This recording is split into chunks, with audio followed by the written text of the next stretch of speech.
First of all, thank you so much, Yathiraj, for coming to my show. A warm welcome to you. Thank you so much. It's a pleasure and an honor. Thank you so much. Yathiraj, my first question to you is, at the age of 60 plus, you have so much of energy within you that you are known to be just of 16 years of age.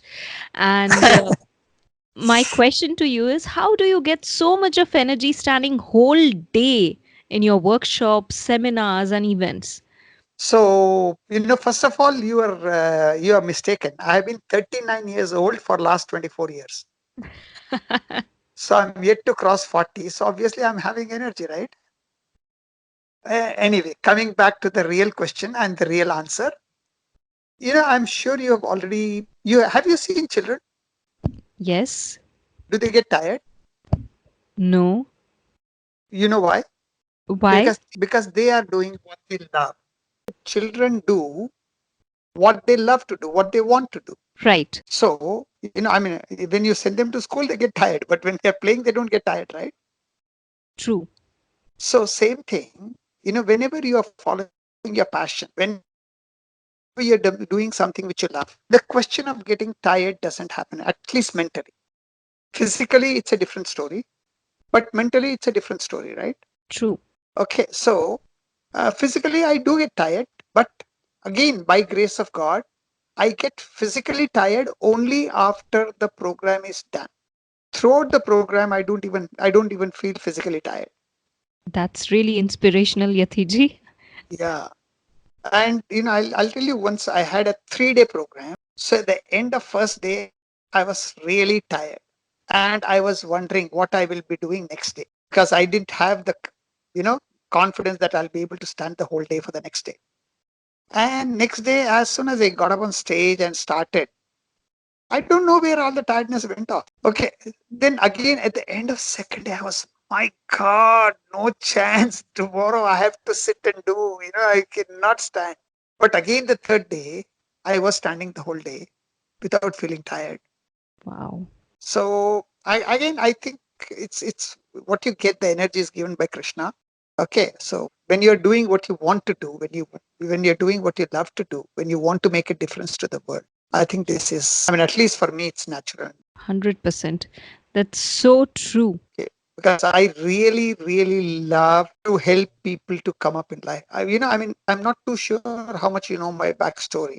I come from a very lower middle class background. And I have suffered so much, so much, so much in my life that I don't even wish my enemies to be suffer that.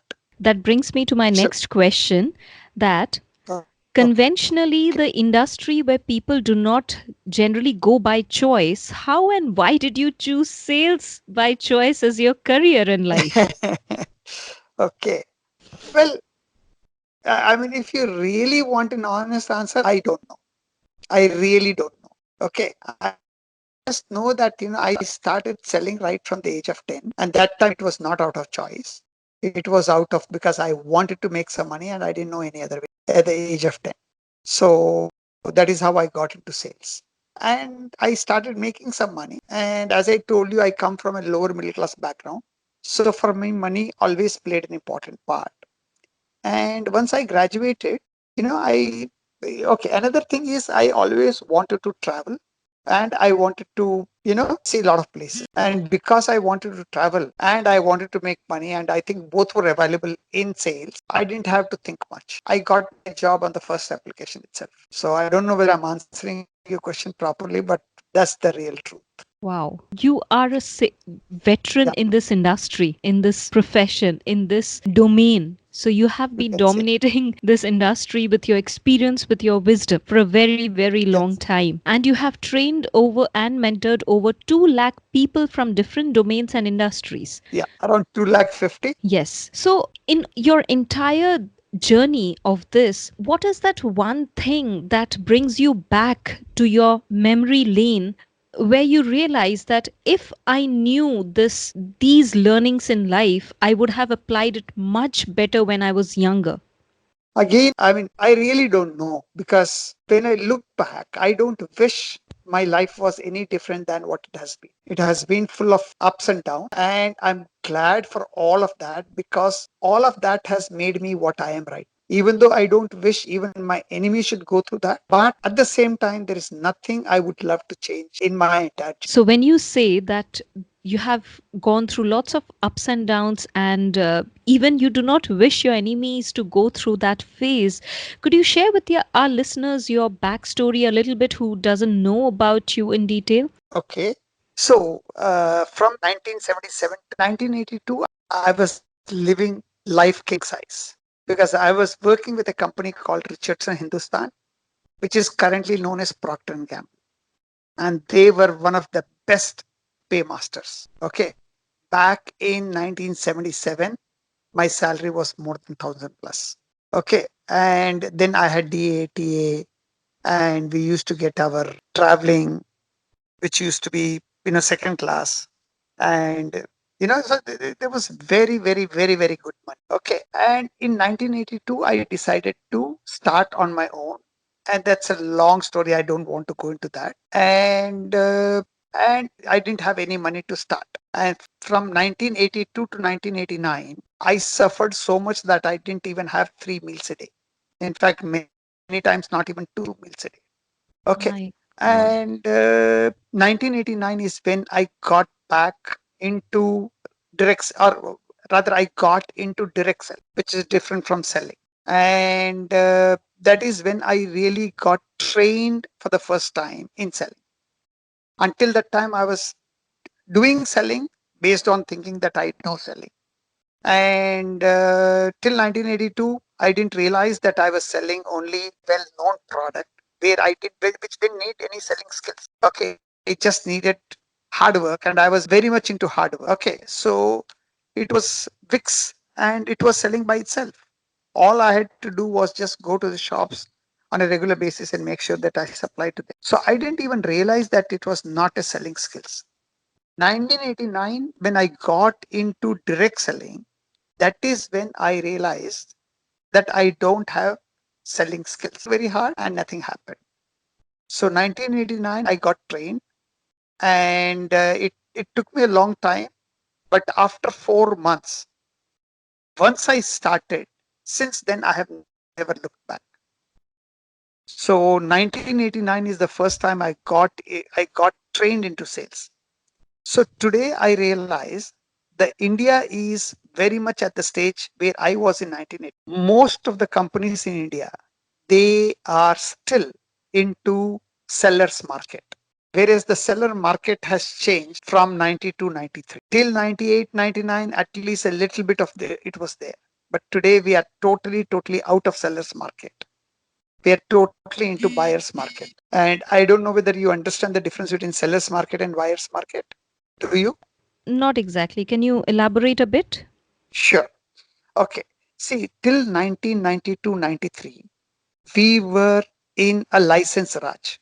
That means the demand was high and the supply was low. Okay. When were you born, so? 1989. 89. So obviously you may not know all this. Okay. So till 92, 93, if you wanted to buy a two-wheeler, you will have to wait for 2, 3 years. If you wanted to buy a four-wheeler, you will have to wait for 4, 5 years. If you wanted to get a phone, you will wait for 2, 3 years. That was the situation. So everything you had to get a license to manufacture. And once you get the license, then you are manufacturing, but there are a lot of customers and the suppliers were very, very limited. And that is what is called seller's market. Okay. Demand high and supply low. You understand what I'm saying? Yes. Okay. Now 92, 93 is when the economy started opening up. And slowly and slowly, the supply used to become higher and higher. Today, the situation is if you want to buy a car and you go to one car showroom, by next day morning, you will get 10 calls asking you to come to their showroom.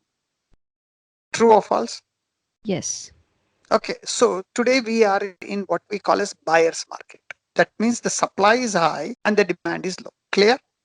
Yes. So back in 92, 93, 94, 95, you hardly needed any selling skills. You just needed a little bit of product knowledge. Today, the situation is entirely different. And today, the selling skills are more important than product knowledge. That today, selling skills is 70%, product knowledge is 30%.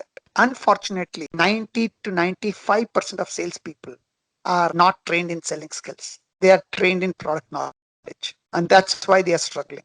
You know, every day we are hearing about so many companies suffering and going down and all that. And they don't realize that it's because of lack of selling skills. Very controversially, recently, there was this news about Cafe Coffee Day. Okay. And when I posted that they didn't have selling skills, I got trolled on social media.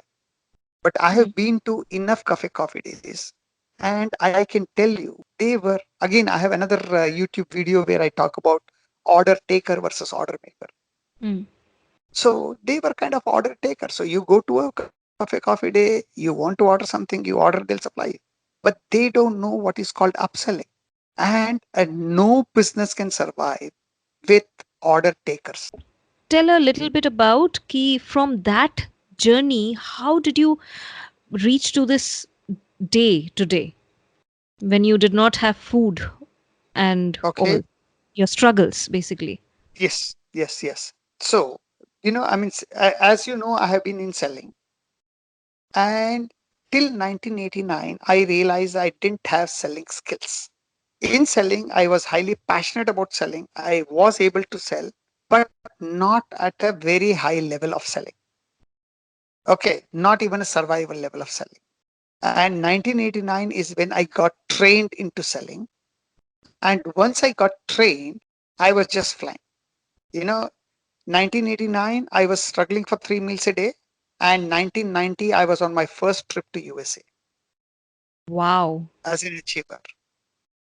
Okay, my first flight in my life, and that too to USA, and that too to Disneyland. Can you imagine? That's commendable. Absolutely. And not only that, I could meet who is known as the father of selling in USA. His name is Zig Ziglar. Wow. Yeah, he is considered the father of selling in US. And I had a chance to see him live. Okay, and he became my role model. No, one of my dream. I mean, now I don't talk so much about that, but is to be the Zig Ziglar of India.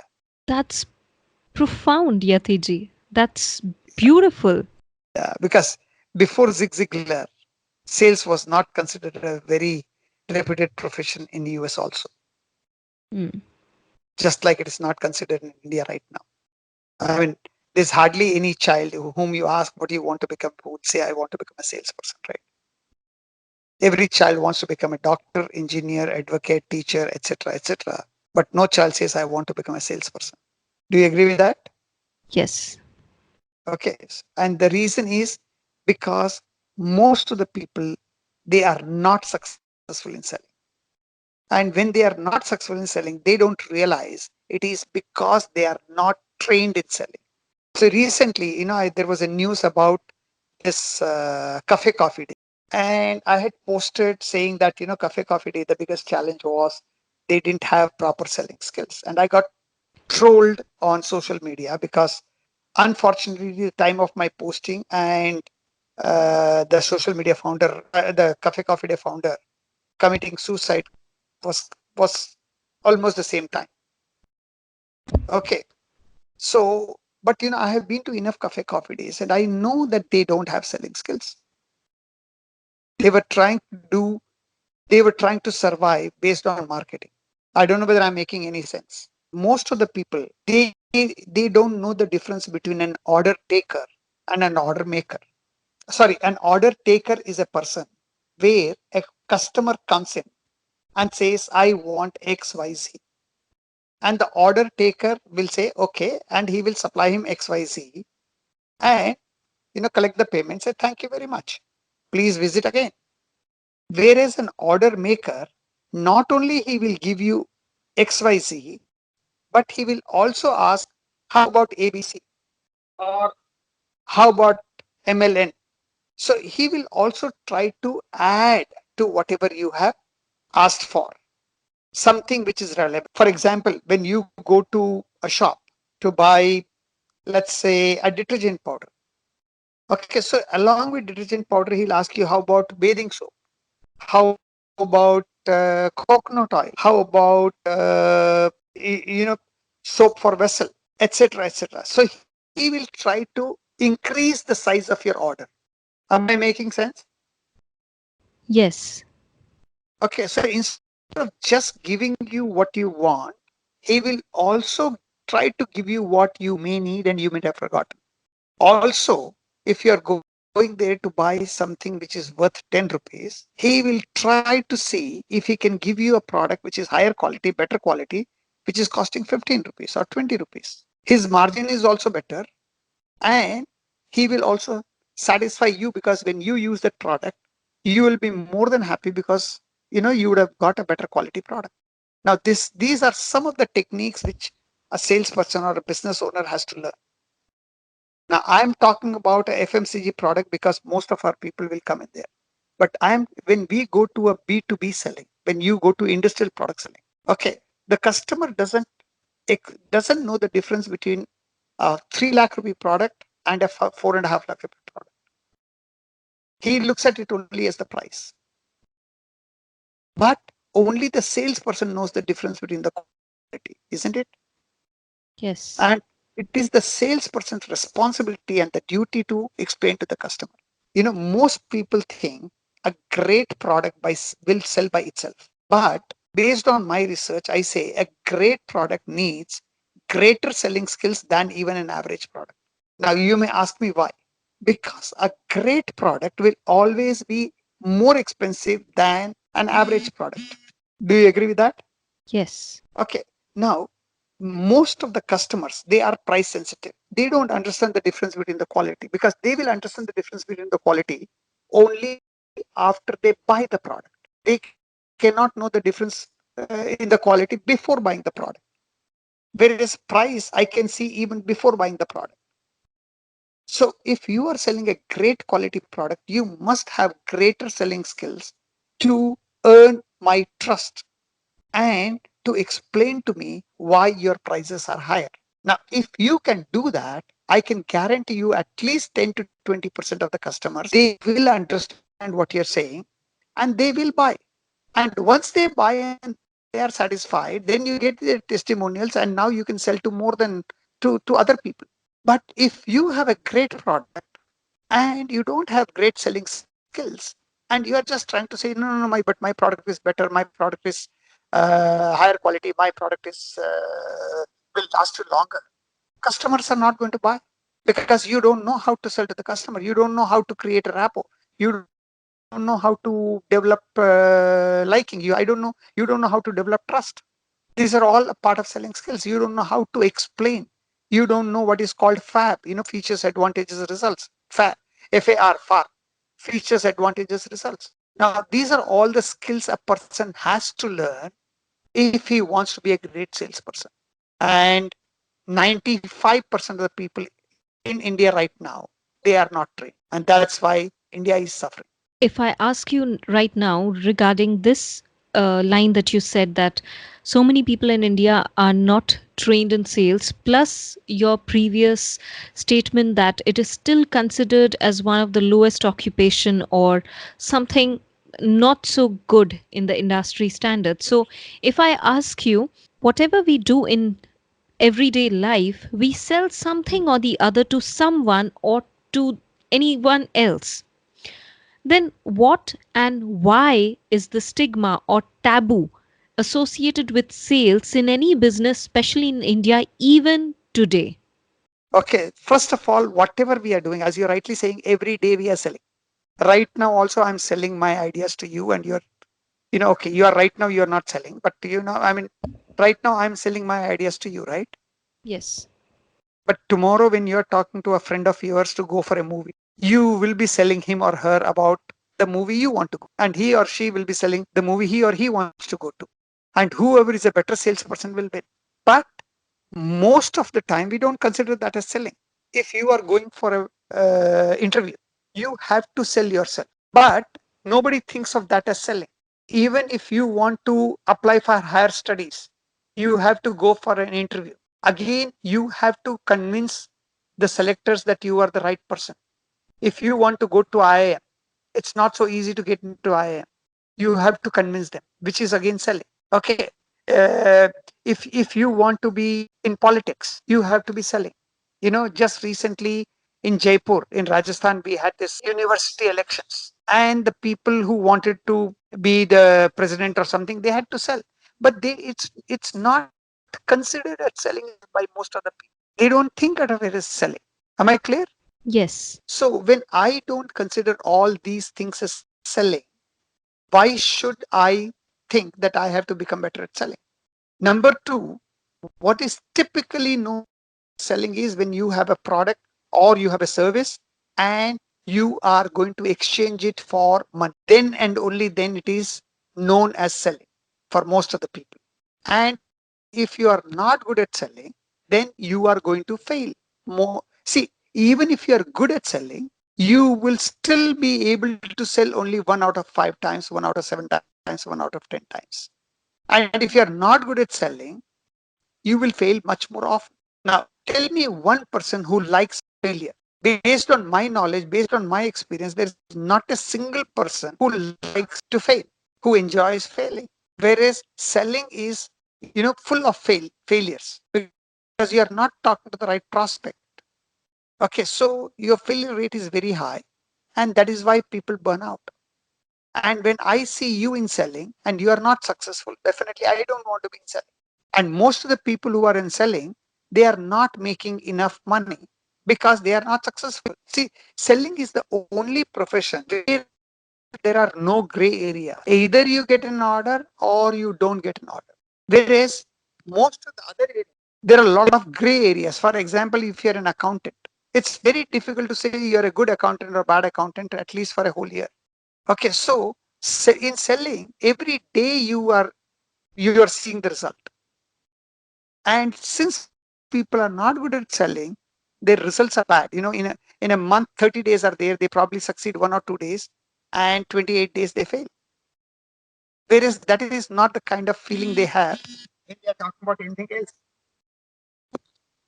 And that is why, most of the other professions, they don't feel the sense of failure. And that is why people don't want to go into selling. Have I answered your question? Yes. Okay. So there are a couple of things I want to share, and most of the people are not aware of these things. Number one, sales is the highest paid profession in the world if you are good at it. And sales is the lowest paid profession if you are not good at it. Am I clear? That's profound. Yes.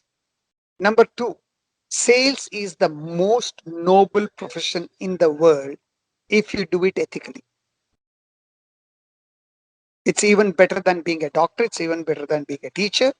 It's the most noble profession because here you get paid if and only if you help your prospective customers. Again, underline the word ethical selling. In ethical selling, you don't sell for your benefit, you sell for the customer's benefit. Am I making sense? Agree. Okay. So, couple of things which people are not aware. Okay. So, anyway, now you can go to CCD. Yeah. So, Yathiji, recently you posted something on social media regarding the CCD owner, and Yes. around that time when we heard that sad news about that person, you posted something and you got trolled in that. So, let me ask you, what made you write such a post in there? Did you want to point out something related to the owner of CCD or the sales strategies, or you wanted to send out a message to the world about the backstory of what goes in an entrepreneurship journey? Okay. First of all, I didn't mention anything about the owner. I did not have a single word about the owner. Number two, I had posted it before the news about the owner came in. There was just a message about CCD having so much of losses and other things. And that is when I posted because I had been to see quite a few CCDs and I knew that they did not have any sales training. They had no idea about what selling is all about. They were typical known as order takers. That means people come in, they had very good marketing. They had an excellent marketing, and that is why people used to come in. They had a good this thing that when people sit down, they don't push you to order anything. But when people order, they did not know how to increase the size of the order. Now, you and I, we have gone to CCD. Now, obviously, we have not gone to CCD to have a coffee.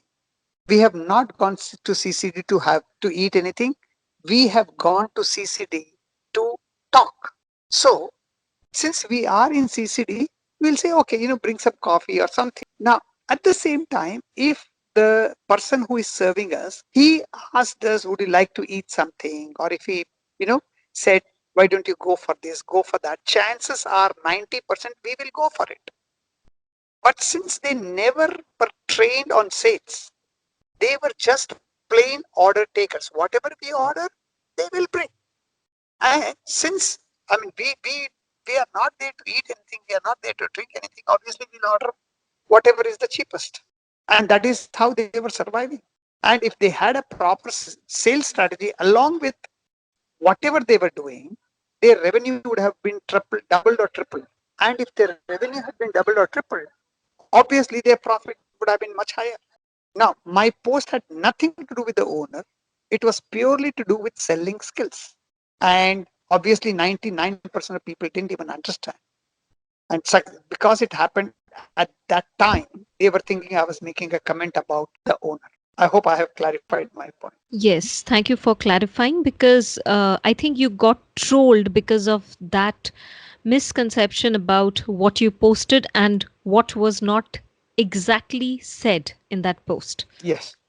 And also because most people, they think, oh, CCD is so famous, so they don't need selling skills. This is the biggest challenge right now in the minds of people. That just because there is a good brand, they don't need selling skills. A good brand needs selling skills as much as any other brand. But yes, good brand, it is easier to sell. Any other brand, it is more, if it's not a very good brand, it is difficult to sell. But selling skills is required everywhere, anywhere and everywhere. It doesn't matter how good a friend you and I are. We need selling skills when we need to sell our ideas to each other. Yes or no? Yes. Okay, just because I like you more does not mean that I will buy anything and everything.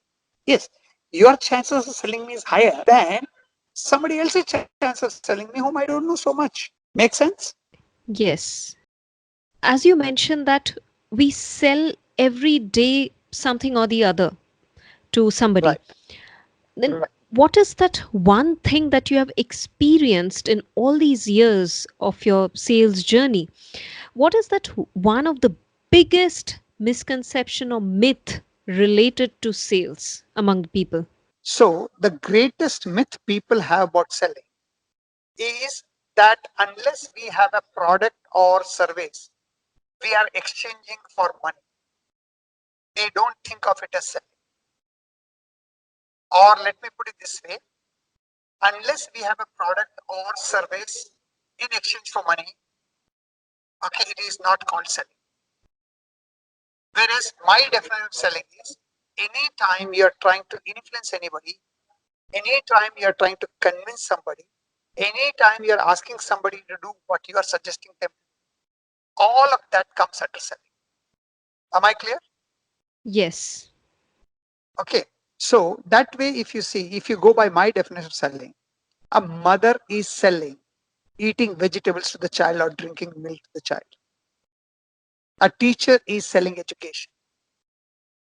Okay. A doctor is selling health. Okay.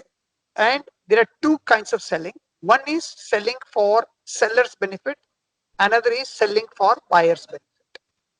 So ethical selling is when you are selling for the buyer's benefit. For example, a mother is selling eating vegetables to the child, and she is doing that for the child's benefit, not for the mother's benefit. So in this case, if you think of mother as a seller and think of child as a buyer, so mother is selling eating vegetables to the child or drinking milk to the child, but mother is doing it purely out of concern for the child, for the benefit of the child. So it is considered as I would call it ethical selling. Same way, when a doctor is suggesting an operation to a patient, if the doctor is doing that really for the patient's benefit, it is ethical selling. And if the doctor is doing that to make money, then it is called unethical selling. Am I making sense? That's a great analogy. Yeah. So the situation is same. A doctor is asking a patient to go through an operation. But if the doctor is really concerned about the patient's benefit, and there are doctors who do that, and then today there are doctors who don't do that, who are more concerned about getting their fees, because if the patient undergoes an operation, they will make a lot of money. So the same thing can be considered as ethical, and the same thing can be considered unethical, depending on the intention of the seller. And the same thing goes for selling profession, sales profession. So when I'm going to meet a customer, if I'm selling to the customer because I want to complete my target, I may use unethical means. But if I'm selling because I'm convinced that it is going to benefit the customer, then I'm doing ethical selling. Right. Okay. When So, it comes to ethical selling, I call it the most noble profession in the world. There is nothing more noble than that. in this digital era, what is Yeah. the scope of salespeople in various industries? Okay. Very, very good question. Excellent question. First of all, have you heard the word copywriting? Yes. Okay. Copywriting is nothing but selling through print. Through? Selling through print. PRINT, print media. Okay. But it is nothing but selling. Okay. So copywriting is exactly equal to selling. And most of the people in digital marketing are not successful because they don't know copywriting. Okay. Now, if you remember, I told you about the order taker, order maker. Yes. Okay. Now, if you buy something on Amazon, are they satisfied with your purchase, or do they suggest this will go very well, or the people who bought this also bought this, or etc. etc. Do they try to upsell you? Yes. How about Flipkart? Hmm. Yeah. So that is what is called upselling. So they are not satisfied with your order. Whenever you buy something, they want you to buy more, right? Hmm. So they will go for something connected with your purchase. They will not sell you something which is unconnected. For example, if you are buying a book, they are not asking you to buy a washing machine. They will suggest you other books, right? Yeah. If you are buying a washing machine, they will not suggest you a book. They will suggest you other items which are household items. So they have done a lot of research that a customer buying this may be interested in what. For example, if I have bought a mobile phone, they will try to sell me accessories. For example, they will try to sell me some kind of a guarantee. 1 year, Hmm. that kind of a thing. They'll try to sell me a cover. They will try to sell me an earphone. They will try to sell me some glass. Okay, so they will try to sell me other products. And if I buy that, then they will sell me other products, and then they will sell me other products. As long as I keep buying, they'll keep selling, right? Right. Whereas if you go to a few other sites, you just order whatever you want, and they will take your order. That's it. They don't try to sell you more. They are called order takers. Amazon and Flipkart are order makers. Yes. Yeah. So there are a lot of people in digital marketing, but they don't even understand. First of all, they don't even have a good sales copy. Now, Amazon doesn't need a good sales copy, because Amazon and Flipkart. They are trying to, they are doing very good marketing. They are attracting customers. Okay. But once the customer comes in, they know how to get the maximum money from the customer. True? True. False? Okay. Now, the basic product or at Flipkart, it may have a low margin, but then the other products they are selling, they will be higher margin. They'll be lower cost but higher margins, and that's how they will make profit. Yes. So much more to selling than what meets the eye. Even with great sales skills, we see lots of salespeople not doing so good in their career. So, if I ask you, what is the difference between selling and closing? Is selling dependent on closing, or is closing dependent on selling?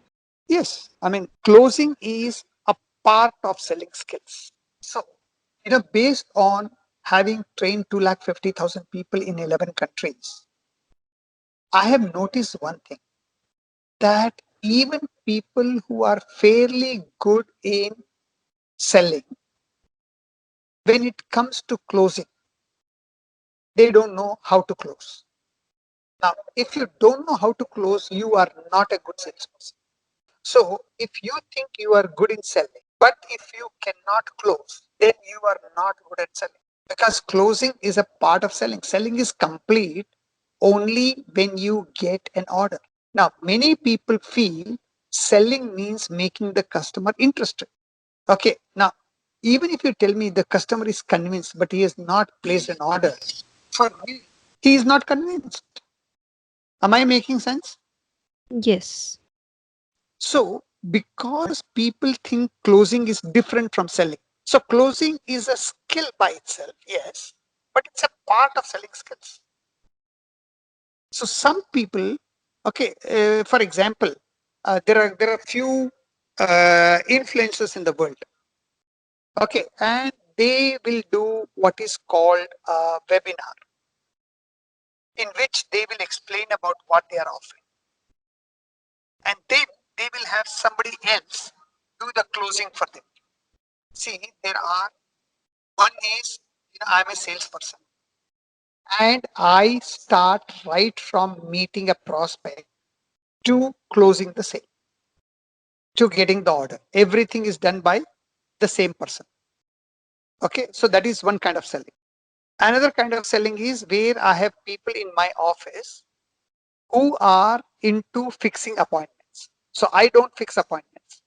I have telecallers who will fix an appointment and I will take over from there. Okay, some people, okay, they will be telecallers who will fix the appointment, and then there will be people who will do the initial opening of the sale and qualifying of the prospect, and then there will be somebody else who will take over from there, who will do the pitching and other things. Then there is other people where somebody will be fixing an appointment, somebody will be opening the sale, somebody will be pitching, and then there will be somebody who will be closing the sale. So because selling has so many functions, now it is being bifurcated. Okay, Yes. so there may be somebody who is very good at opening the sale, but who may not be good at explaining. Now there are two choices: either he becomes good at explaining or he finds somebody else who is good at explaining. Same way, somebody who is good at explaining, either he becomes a good closer or he finds somebody else who is a good closer. Okay, today what is happening, especially in this learning age, there are lots of influencers who are offering courses. Okay, so what they do is they use webinars to explain about what they are offering. So in the webinar, they will do the entire explanation. And if it's a high value course, then they will have somebody else who will be doing the follow up and closing. So that person need not be good at selling, that person can be good at closing alone. And the person who is making the presentation, he need not be good in closing, he can be good at explaining the benefits alone. So it is possible to have closing separately and selling separately, but actually closing is nothing but a part of selling. Am I Hmm. clear? Right. Yeah, but yes, it is possible to bifurcate because there are so many stages. If you go through my course on selling, I talk about 7 stages. 7, I mean, even though they are all seamless, but they are all different stages. The first stage is what I call as pre-sale.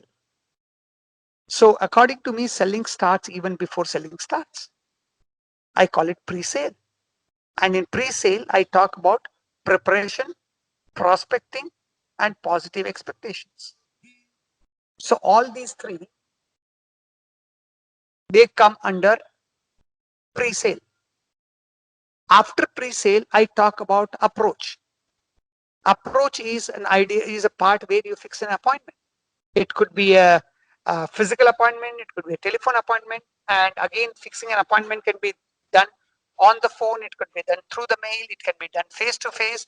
However, but you have to fix an appointment where you are asking the prospect to spend a few minutes, whatever amount of time you need from them, you take that time from them.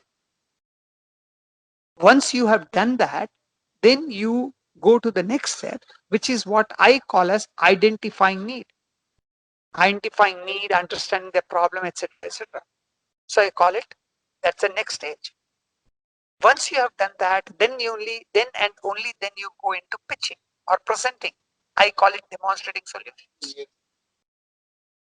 Now the demonstrating solution ideally should end with asking for the order. Now asking for the order does not mean that they will give you the order. Asking for the order is for you to evaluate whether you are going in the right direction or not. And if you're going in the right direction, then you will get the order. If you're not, you will get an excuse. So you will have to go into what I call as clarifying doubts or handle objections.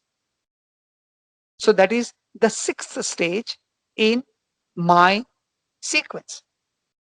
And then and only then you go into the seventh stage, which is called sell, seal, and service. So these 7 steps, I call them as paid accounts. PAIDACS. PAID is paid. ACS is like accounts. So PAIDACS. So pronounced as paid accounts, but actually it's like an acronym, just like 𝗵𝘃𝗀. 𝗵𝘃𝗀 is an acronym for 7 colors of the rainbow. Paid accounts are the 7 steps of selling. So as you know, as you can see, closing is a part of it.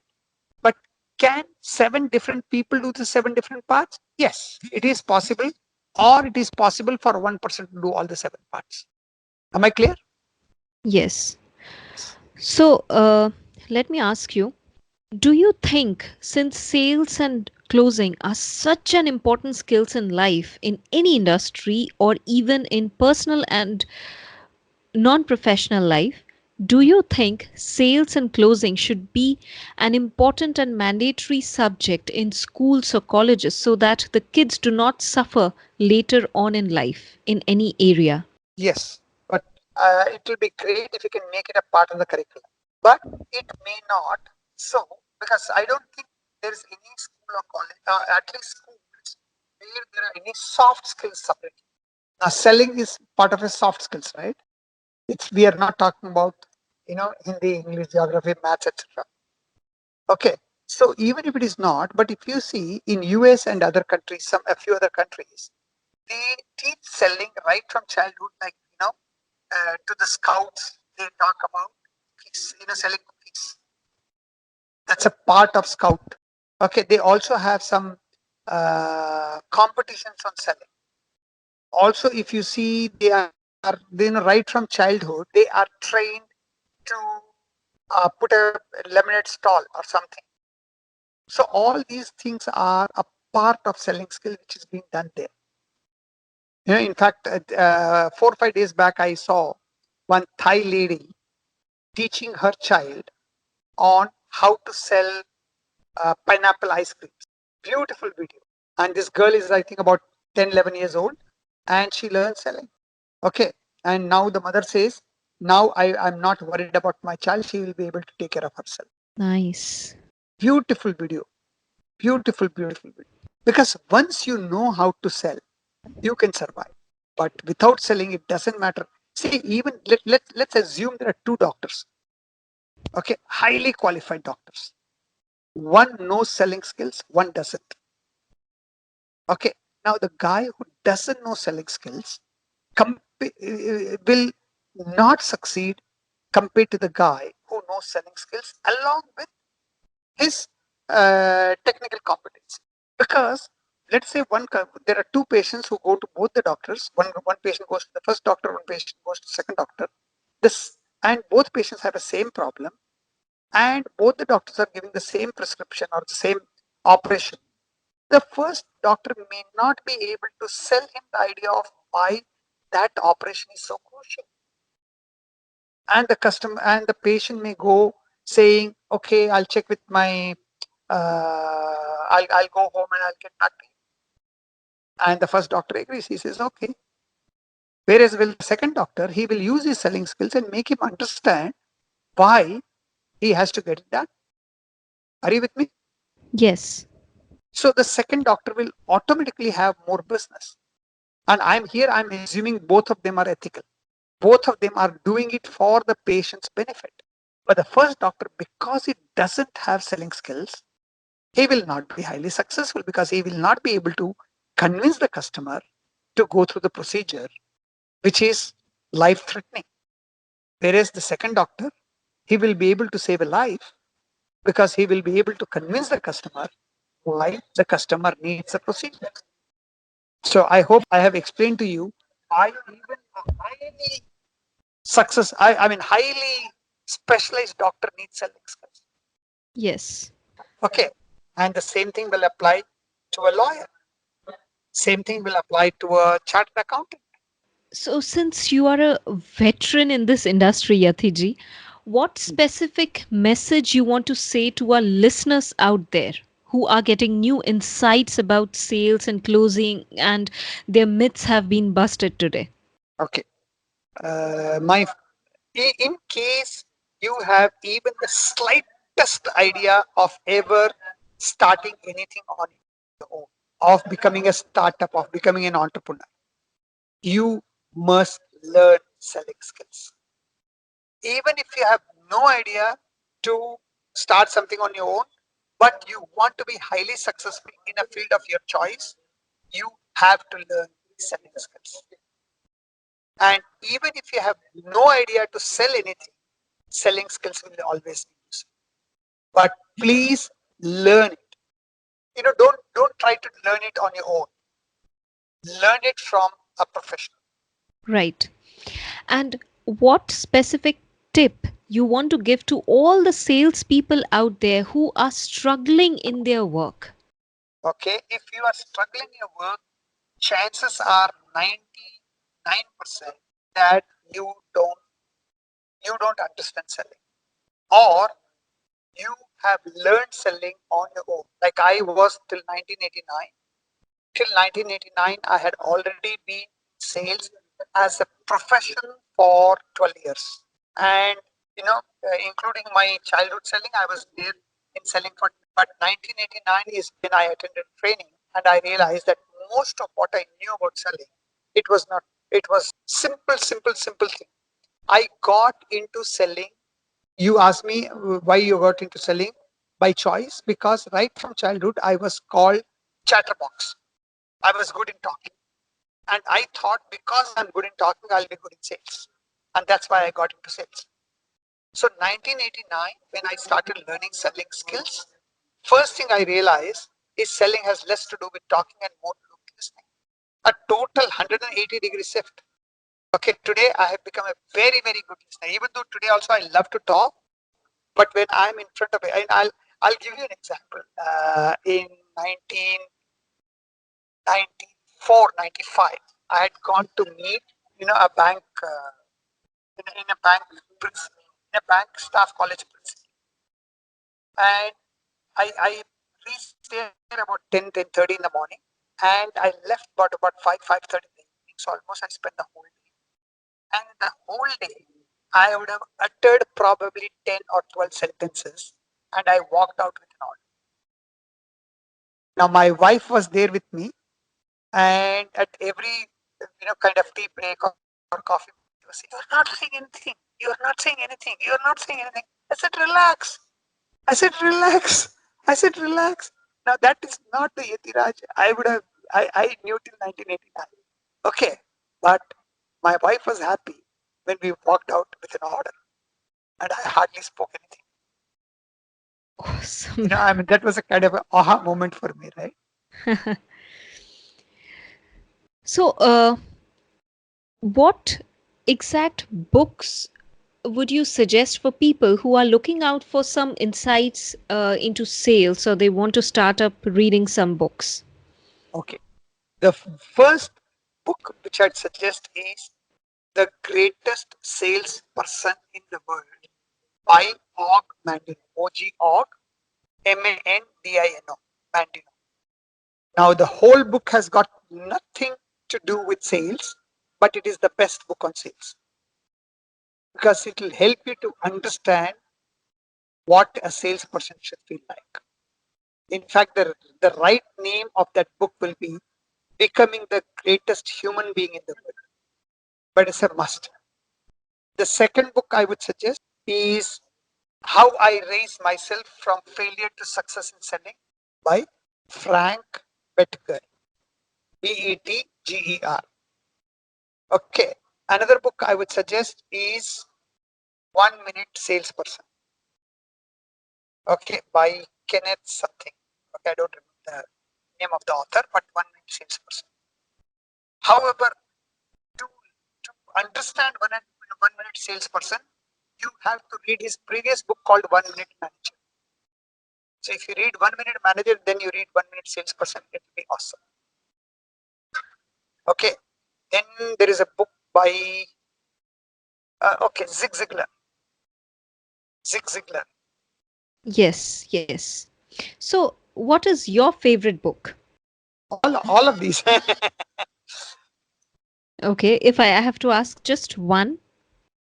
One will be The Greatest Salesperson in the World, because that is my first book. Okay, see, I will you will think of this as fun. Even though I am a reader right from childhood, but till 1989, I never read anything connected with self-help or profession. I used to read stories and magazines and newspapers and all that. 1989, I was kind of forced to read this 1 Minute Salesperson. Now, luckily, this book is written in a story format. That is why I could read it. Otherwise, I probably wouldn't have. Okay, so that's why it's my favorite book. It made a huge difference. And the most important sentence I remember from that book, okay, failure can never overtake me if my determination to succeed is strong. That's one of the most important. However, today, based on my knowledge, I can tell you, success cannot be yours if your determination is strong enough, because success requires, along with determination, a lot of other factors. Right. It requires skills, it requires attitude, it requires, definitely requires determination, but there are so many factors. Okay, I've got a video on why people fail. Want to make any dish. Okay, even one thing missing from the recipe, you will not be able to make that thing. Now, for example, you're making a cake and one thing is missing. If you're making sambar, one thing is missing. If you're making something else and one thing is missing, will it work? Yeah.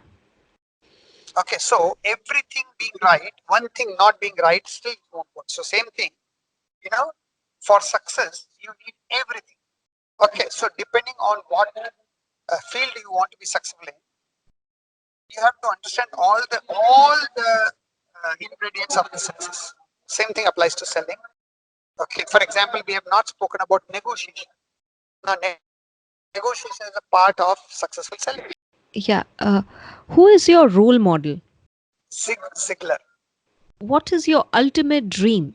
My ultimate dream is to make sales as the most sought after career in India to begin with, and in Asia next, and everywhere in the world next. Wow. People think of doing anything, their first choice should be sales, and if they are rejected by sales, they should only. If not a sales guru, then what would Yathiraj Agarwal be? I'm already known as India's first sales and profit engineer. So I would like to sales mentor, you can say, or sales coach. No, that's what I asked. Ki if not in sales, then what would Yathiraj Agarwal be if you were not in sales then? I can't think of Yathiraj without sales, right? Because whatever I'm doing, I'm in sales.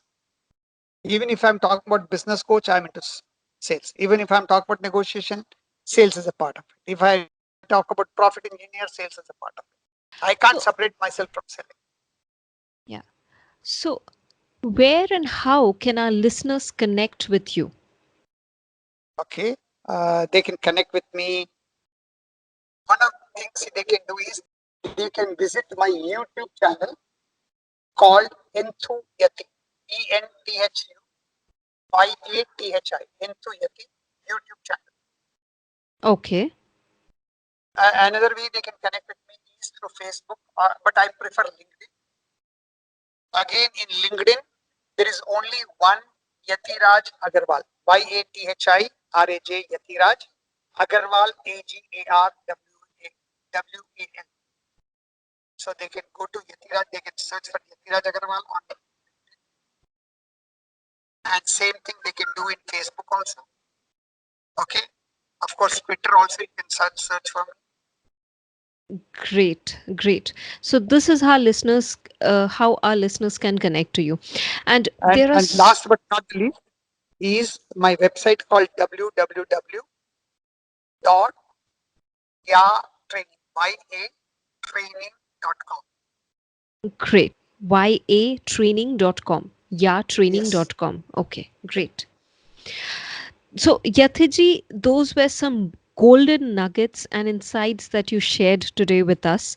Thank you so much for coming to the show and sharing your experience and priceless insights with all our listeners and people out there who really want to make their life or career somewhere around sales and they really want to grow their business or whatever they are doing in life. Thank you so much for all the insights and all your wisdom with us.